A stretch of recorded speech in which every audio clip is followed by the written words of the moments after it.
Hi there. Welcome to my first part of a series of videos I'm going to be recording to try educate a homeowner and potential property investors or investors who have been in the market before, or people who are looking to get into the market. It's going to be kind of a general kind of gist of different terms inside of the property market, understanding different market forces, understanding the ins and outs of everything. As you can tell by this video, we're going to be talking about a property market valuation, what goes into it, how do we do it as estate agents, what to keep in mind as a homeowner when getting valuations done, all that kind of thing. So firstly, what is a property market valuation? It's basically the best estimate we can give of what we believe your property can sell for, given the current market circumstances.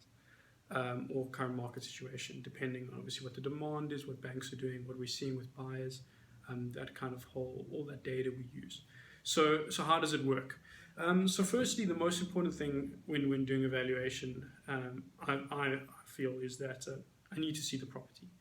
So obviously, if you contact me for valuation, give you a ring, you set up a time, I'll come through and take a look at the property.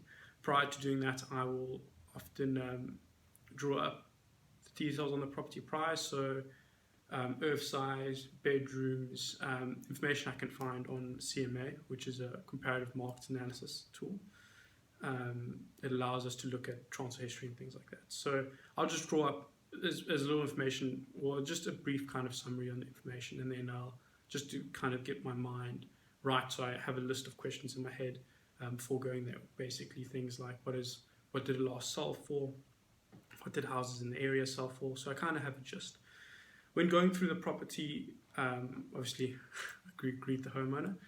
When going through the property, obviously because of the pre-process, by just drawing up the data, I'll have questions in my head that I'll understand what's going on. So I'll ask certain things like, what have you done to the property since purchasing it, any kind of alterations or things like that. But more than anything, I look for the flow, the finishes, and the condition of the property. Those are kind of the key aspects.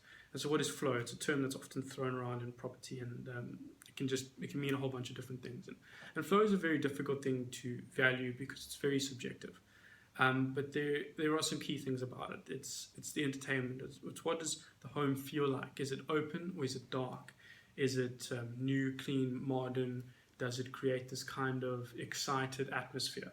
Is there a good flow from an open plan kitchen into an entertainment area, moving out into the outside? Is there an outside bar area? What are the different ways you can use the property for your own kind of personal desire? And that's obviously what the buyers look like. And the more ways there are, obviously, the more it's going to appeal to that kind of thing. So that's kind of the flow. Then getting into the condition, okay, cool, that's looking at finishes, what are the finishes of the property? Is there work to be done? Are there any mold? Are there cracks? Things that pop out to me that I could see as obvious, things that require a little bit more attention and stuff like that. So obviously just basically gauging the feel of the property. So during that process, I will then tick off all the boxes in my head for the questions that I had before I arrived.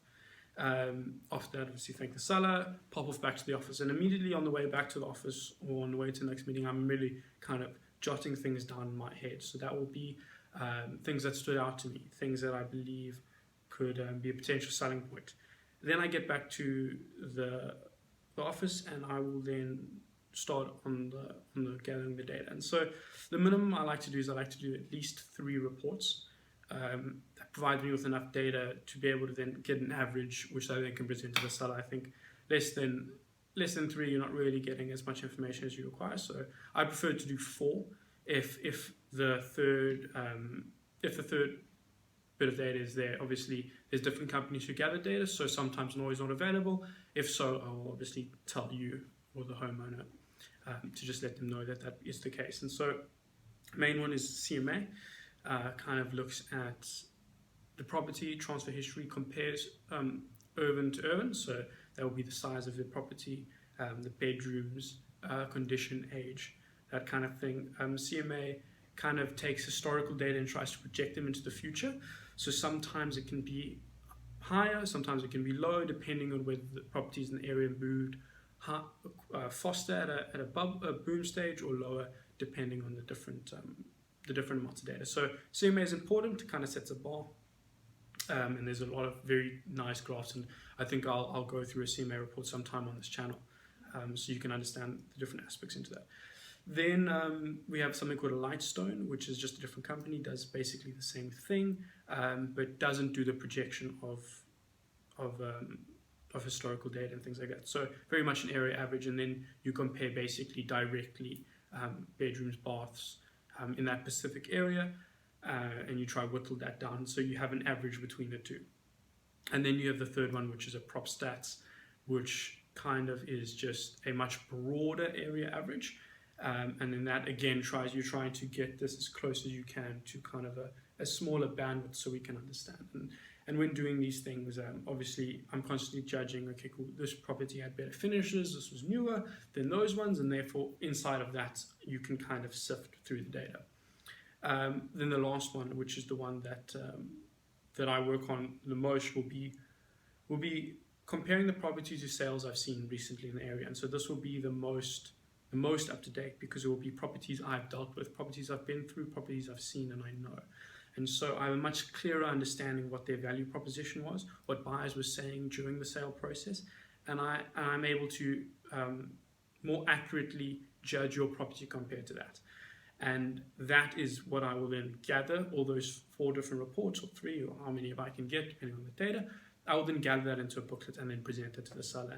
And that's kind of how we work it out. So 3 to 4 different reports, we try to get an area average. Inside of the reports, there's different things that obviously I discuss with.